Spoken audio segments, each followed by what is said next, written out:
Hi guys, আজকে সকাল থেকেই বৃষ্টি পড়ছিল, তাই ভাবলাম তোমাদের সাথে একটা নতুন রেসিপি শেয়ার করা যাক, একটু ইউনিক কিছু। আজকে করেছিলাম চিড়ের পোলাও, যেটা সবারই খুব পছন্দের। প্রতিদিনই একঘেয়েমি ভাত রুটি খেতে খেতে কারোরই ভালো লাগে না, তাই আজকে রান্না করেছিলাম চিড়ের পোলাও। তো তার জন্য আমি এখানে নিয়ে নিয়েছিলাম আলু। এখানে আলুগুলোকে ধুয়ে ভালো করে কেটে নিয়েছিলাম, তারপর দিয়েছিলাম গাজর। এখানে গাজরটাকে আমি গোল গোল করে কাটার পর পাতলা পাতলা করে স্লাইস কেটে নিচ্ছিলাম। এখানে তোমার নিজেদের মতন সবজি পছন্দ করে দিতে পারো, এখানে অনেকে বিনসও দেয়, অনেক রকম সবজি দেয়, বাট আমার কাছে আলু আর গাজর থাকে, আমি খালি ওই দুটোই দিয়েছিলাম। এখানে দিয়ে দিচ্ছিলাম পেঁয়াজ। তোমরা পেঁয়াজটা স্কিপও করতে পারো, অনেকে নিরামিষ চিড়ের পোলাও করে, বাট যেহেতু আমাদের নিরামিষ বা আমিষের কোনো ব্যাপার ছিল না, তাই জন্য আমরা পেঁয়াজটা দিয়েছিলাম। আরেকটা পাত্রে দিয়েছিলাম কাজু বাদাম, কিশমিশ আর বাদাম।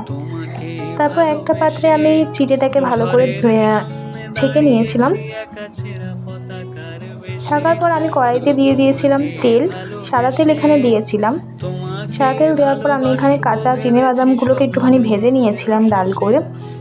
তোমরা এখানে ভাজা বাদামও একবার ইউজ করতে পারো, আমার যেহেতু ভাজা বাদাম ছিল না বলে আমি এখানে তেলে ভেজে নিয়ে তারপর হালকা ভাজার পর আমি এখানে তুলে নিয়েছিলাম তেল থেকে। বাদামগুলো তোলার পর ওই একই তেলে আমি দিয়ে দিয়েছিলাম 3টে মতন কাঁচা লঙ্কা। তোমরা লঙ্কার পরিমাণটা বাড়িয়েও দিতে পারো। আর দিয়েছিলাম কারি পাতা। এখানে আমি 3-4টে মতন কারি পাতা দিয়েছিলাম। কারি পাতার সাথে লঙ্কাটা ভালো করে মিশিয়ে নেওয়ার পর আমি দিয়ে দিয়েছিলাম একটু হলুদ। যেহেতু চিড়ের পোলাও অতটা হলুদ ভালো লাগে না, একটু সাদা সাদাই লাগে, তাই জন্য আমি একেবারে চিড়ের মধ্যে না দিয়ে তেলের মধ্যেই দিয়েছিলাম।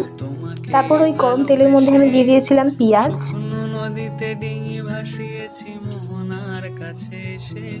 পেঁয়াজগুলোকে হালকা ভেজে নেব। যেহেতু বেশি ভাজাটা দরকার নেই, যেহেতু সবজিগুলোর সাথে ভাজা হবেই, তখন বেশি ভাজা হয়ে গেলে তেতো লাগবে, ওই জন্য আমি এখানে হালকাই ভাজবো। তারপর দিয়েছিলাম নুন।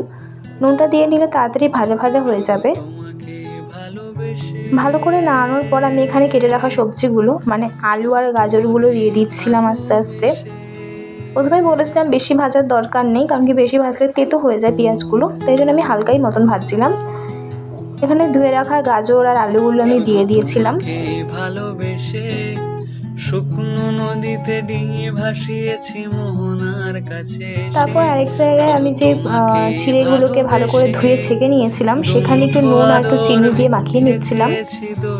যেহেতু আমার সবজিতে নুন পড়বে, তাই জন্য এখানে আমি বেশি নুন দেবো না, পরিমাণ মতন দেবো। এক জায়গায় ভালো মতন হালকা ভাজা হয়ে গেলে আমি একবার নাড়িয়ে নেব।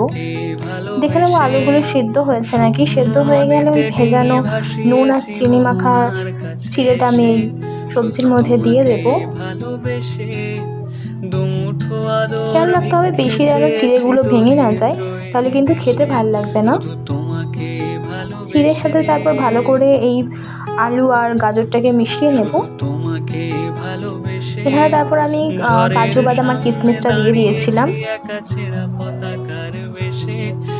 তার সাথে দিয়ে দিয়েছিলাম ভেজে রাখা বাদামগুলো।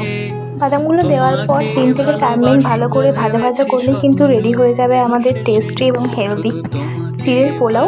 এটা যেরকমই খেতে ভালো লাগে সেরকমই কিন্তু হেলদি একটা ফুড। তোমরা বাচ্চাদের টিফিনেও এটা দিয়ে দিতে পারবে।